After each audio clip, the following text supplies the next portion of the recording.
한 3번 정도 이렇게 이야기를 하니까 이제 한 번은 가야 될 것 같은 거예요. 아, 나도 조금 더 버텨볼 걸 그랬나? 라고 처음으로 후회를 했던 게 어떤 부분이었냐면 개인적으로도 너무나 좀 신기한 경험이었거든요. 안녕하세요. 현재 현대홈쇼핑에서 방송인으로 활동을 하고 있고 동호회농구 MZ에서 주장 캡틴을 맡고 있는 박찬웅입니다. 반갑습니다. 미추홀배 MZ 주장 데뷔 우승 소감 한마디. 인바운드 패스를 준비했던 박찬웅과 이용기의 백도어 플레이가 완벽하게 MZ가 2025 디비전 3 인천 미추홀배 농구 디비전 리그 우승팀으로 등극합니다.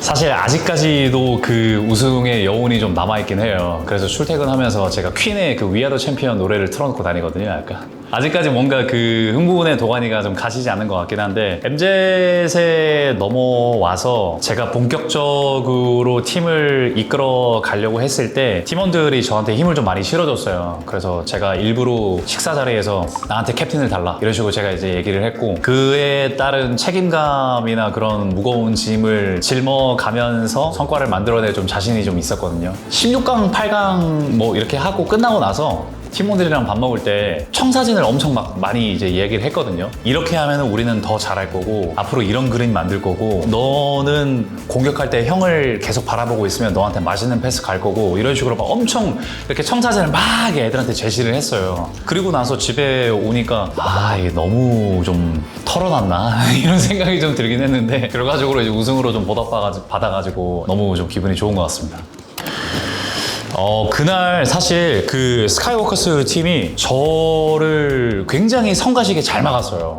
그래서 제가 아마 4쿼터 종료 때까지 한 3점인가로 아마 묶였을 거예요. 제 기억으로는 동료들이 정말 마지막까지 으쌰으쌰 해가지고 연장에 딱 올려놨을 때 연장전 마지막 5분이 점수 게시기에 올라간 순간 이제는 내가 해야겠다. 더 이상 물러설 것도 없고 더 이상 놓쳐서도 안 되고 이제는 해야겠다 라는 생각이 갑자기 막 들면서 아드레날린이 막 갑자기 돌아가지고 뭔가 모르게 갑자기 이제 발이 가벼워지기 시작하면서 안 들어가던 3점도 들어가고 속공 레이업도 빠르게 속도 붙이고 라고 하면서 되게 좀 신기한 경험이었던 것 같긴 해요.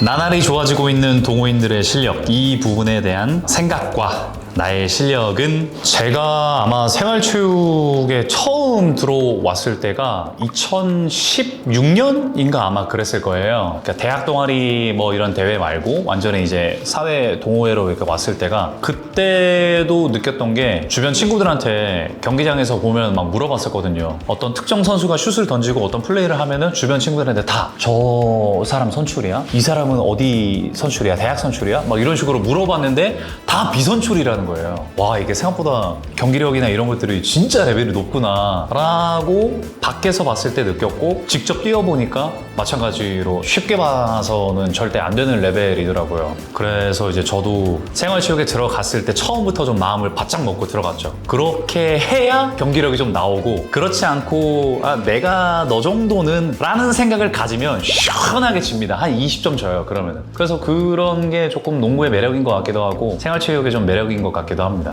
MZ는 어떤 팀인가요?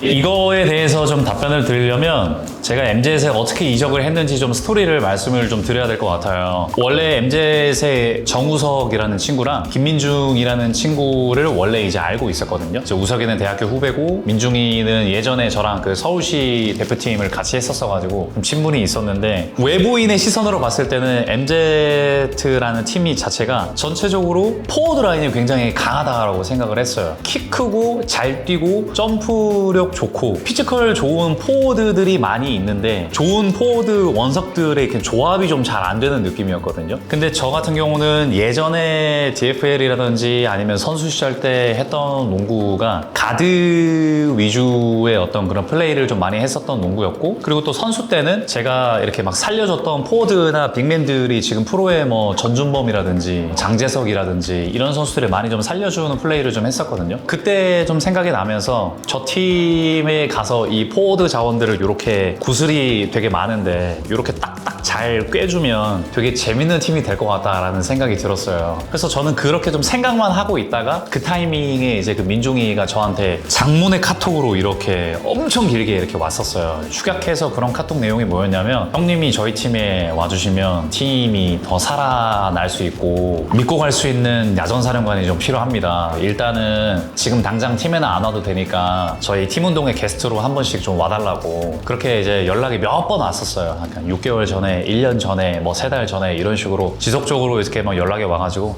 알았어, 한번 갈게 이렇게 얘기하다가 한 3번 정도 이렇게 이야기를 하니까 이제 한 번은 가야 될 것 같은 거예요. 경기를 뛰면서 이렇게 팀원들의 조금 성향이라든지 개성을 좀 파악하다 보니까 재밌을 것 같더라고요. 이 퍼즐을 어떻게 좀 조합해볼까라는 이렇게 좀 생각이 들면서, 그래서 MZ로 좀 이적을 하게 되지 않았나. 매력적인 농구를 하는 팀이라고 생각해요. 네. 두 형제가 같이 농구를 한 적은, 그리고 같은 팀으로 뛰었을 때, 상대로 뛰었을 때를 이야기를 해본다면 이라는 질문입니다. 형이랑 같은 팀으로 농구를 해본 적은 사실 없어요. 왜냐면 3살 터울이어서 대학에 입학했을 때 4학년, 1학년으로 만나긴 했지만 제가 대학 올라가면서 운동을 관뒀기 때문에 같이 플레이를 해본 적은 없는데, 같이 1대1 이 파트너로 엄청 훈련을 좀 많이 했었거든요. 주말에 체육관 가가지고 한쪽 코트만 불 켜놓고 티셔츠가 완전히 땀에 흠뻑 젖을 정도로 둘이서 1대1 막 이제 열심히 하고, 그렇게 조금 기술을 연마했던 기억이 있습니다. 고등학교 1학년 때까지는 이제 제가 아무래도 잘 안 됐고, 고등학교 2학년이 되면서부터 이제 힘이 조금씩 더 붙기 시작하잖아요. 그래서 그때부터는 어느 정도 이렇게 좀 서로 좀 핑퐁 이렇게 치고받고 하다가 제가 이길 때도 있고 형이 이길 때도 있고, 지금 이 인터뷰 질문을 받고 생각을 해보니까 굉장히 저한테는 좀 소중하고 좋은 기억이네요. 오랜만에 떠올리니까 되게 뭔가 가슴이 애틋해졌어요. 지도자의 길을 걷고 있는 형의 모습을 보고 있으면 어떤 생각이 드는지. 얼마 전에 이제 만나서 이제 밥을 한번 먹었는데, 제가 이제 물어봤어요. 코치는 할만해? 그랬더니 힘들지 라고 이제 이야기를 하는데, 근데 그 뒤에 나오는 이야기가 근데 지도자 재밌는 것 같다고 이렇게 이야기를 했어요. 본인에게 뭔가 좀 적성에 잘 맞는 것 같고, 코트에서 알고 있는 여러 가지 소스나 이런 것들을 이제 소노의 이정현 선수라든지 정성조 선수라든지 가드 자원 선수들한테 어떻게 하면 좀 쉽고 간편하게 잘 알려줄 수 있을까를 엄청 고민을 많이 한대요. 선수들이 잘 받아들이고 좋아해주고 있어서 나름대로 그런 지도자의 역할이 좀 잘 맞나 봐요. 어느 정도 이렇게 좀 경험 좀 쌓이고 하면은 나중에 사령탑 하지 않을까요? 엘리트 농구를 하게 된 계기와 농구를 그만두게 된 이유. 네. 아무래도 저의 형의 영향이 컸죠. 전라남도 여수에서 처음으로 이제 농구를 시작했는데, 그때 당시에 엄청 땡볕 여름날에 형이 체육관에서 운동을 하고 있을 때 부모님이 밀폐용기 같은 거에다가 수박 화채를 이렇게 썰어서 포크 2개를 이제 고무줄에 껴가지고 이거 체육관 가서 형 주고 와 라고 했어요. 저는 이제 그거를 들고 체육관에 가서 코치 선생님한테 안녕하세요 인사를 하고, 형이 운동이 끝나기를 좀 기다렸죠. 근데 생각보다 운동이 안 끝나서 지루하니까 보통 이제 벽에 이렇게 보조골대들 붙어 있잖아요. 공을 들고 이제 배우지도 않았는데 보조골대에다 이런 식으로 던지고 놀았거든요. 그때가 초등학교 한 2학년, 3학년 정도 그때였는데, 그걸 본 그때 당시에 고 지도자 선생님께서 너도 형 따라서 농구 한번 해봐라. 그래가지고 제가 농구 선수로 입문을 하게 됐습니다. 첫 번째로 관뒀을 때는 그때 당시에 이제 농구가 재미가 없었어요. 아무래도 슬럼프도 좀 많이 오래 좀 겪고 있었고, 몸을 이렇게 반으로 나눴을 때 저는 왼쪽이 다 안 좋거든요. 그래서 뭐 어깨라든지 발목이라든지 무릎이라든지 이게 몸이 다 연결되어 있다 보니까 발목 다치면 왼쪽 무릎도 아프고 왼쪽 골반도 더 가동 범위가 좀 뻑뻑하고, 고등학교 3학년 전국체전 마지막 시합 끝나고 부모님이랑 형이랑 외식을 하는데 이제 결정을 했던 것 같아요. 저는 농구 대학교 가서 안 하고 일반 학생으로 활동하겠습니다 이렇게 얘기를 해서, 형도 뭐 아쉽지만 뭐 네가 결정한 거니까 뭐 잘 해봐라, 그리고 경희대 운동 진짜 힘들다 막 이제 이런 식으로 이제 이야기를 했던 게 좀 기억이 나고, 입학과 동시에 이제 일반 학생으로 전향을 해가지고 이제 학교 생활을 잘 마무리를 했죠. 농구가 취미 생활이 된 것에 대한 아쉬움은 없는지. 네. 나도 조금 더 버텨볼 걸 그랬나? 라고 처음으로 후회를 했던 게 어떤 부분이었냐면 같이 농구를 한 친구들이 프로에 지명돼서 2년차, 3년차가 되고 첫 FA 때 요즘에는 못 받아도 막 4억 5천, 5억 많이 잘 받으면 막 6억 이렇게 받잖아요. 초등학교 때 운동을 시작했던 친구들이 프로 선수가 돼서 일반 대학생 신분으로는 꿈도 못 꾸는 진짜 벌기 어려운 그런 큰 돈을 계약하고 경제적으로 더 이득을 조금 얻어갈 때 그럴 때 이제 처음으로 버텨볼 걸 그랬나 하는 생각이 들었어요. 경제적인 부분에 있어서의 와 부럽다 하는 아쉬움 말고는 제가 하고 있는 생활이 다 만족스러웠어요. 취미 활동으로 가져가면서 농구를 통해서 얻고 배우고 사람들과 또 이렇게 커뮤니티가 생기고 그런 것들이 저한테는 오히려 좀 도움이 좀 됐던 것 같아요.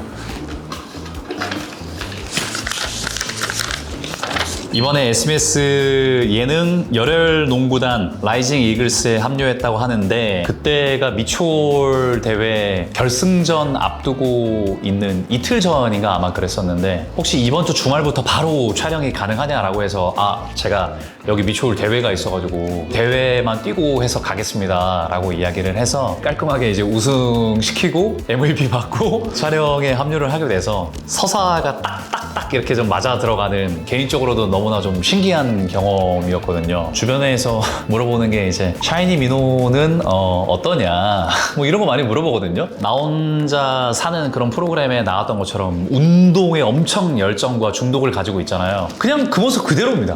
정말로 동호인으로서 디비전 리그에 대한 개인적인 생각 세부적으로 레벨을 나누고 많은 대회를 개최를 하는 게 매우 긍정적이라고 봅니다. 일본이랑 뭐 직접적으로 뭐 비교를 하는 건 아니지만 일본 같은 경우는 그런 생활체육에 대한 디비전이나 레벨 같은 게 엄청 촘촘하게 좀 나누어져 있어요. 그리고 그 디비전 안에서도 전국구에 있는 팀의 개수나 이런 것들이 비교가 안 될 정도로 워낙에 그런 생활체육 시스템이 좀 잘 되어 있는데 접목을 시켜야 되는 부분은 그렇게 좀 가져갈 필요가 있다라고 봐요. 레벨별로 나누고 약간 그런 것들이 좀 중요한 게 아니라 결국에는 그렇게 생활체육 사람들이 자기의 기량이라든지 팀원들 간의 호흡을 맞춰보고 좀 많이 뽐낼 수 있는 그런 기회장이 좀 많이 열렸으면 하는 생각입니다.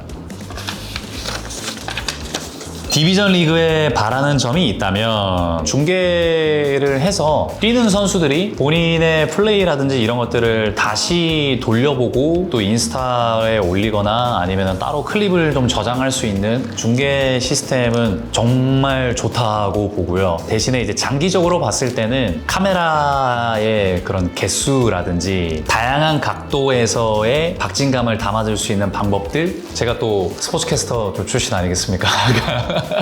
중계진 분들이 워낙에 입담도 수려하시고 생각보다 중계를 너무 잘해주셔가지고 제가 진짜 개인적으로 되게 깜짝 놀랐거든요. 근데 어찌됐든 경기가 더 많아지고 투입이 돼야 하는 그런 인원들도 당연히 좀 많아질 거잖아요. 생활체육 해설진, 농구 관련된 중계에 대한 교육이라든지 이런 시스템도 갖춰지면은 관심을 갖고 하려고 하는 사람들이 분명히 많이 있을 것 같거든요. 장기적인 부분으로 봤을 때는 아카데미라든지 교육에 관련된 부분들도 카테고리를 하나 만들면 더 관심 있는 분들이 이렇게 좀 농구 쪽으로 시선을 보내지 않을까, 저의 개인적인 생각입니다. 지금 이렇게 또 인터뷰를 할 수 있어서 불러주셔서 개인적으로도 너무나 영광이고, 또 저의 농구에 관련된 이야기를 좀 나눌 수 있어서 너무나 좀 뜻깊었던 자리였고요. 앞으로 동호회 활동을 제가 몇 살까지 어떻게 할지는 모르겠지만 제가 집에 가지고 있는 농구화를 다 당근마켓에 팔아버리는 그날까지는 저 사람 되게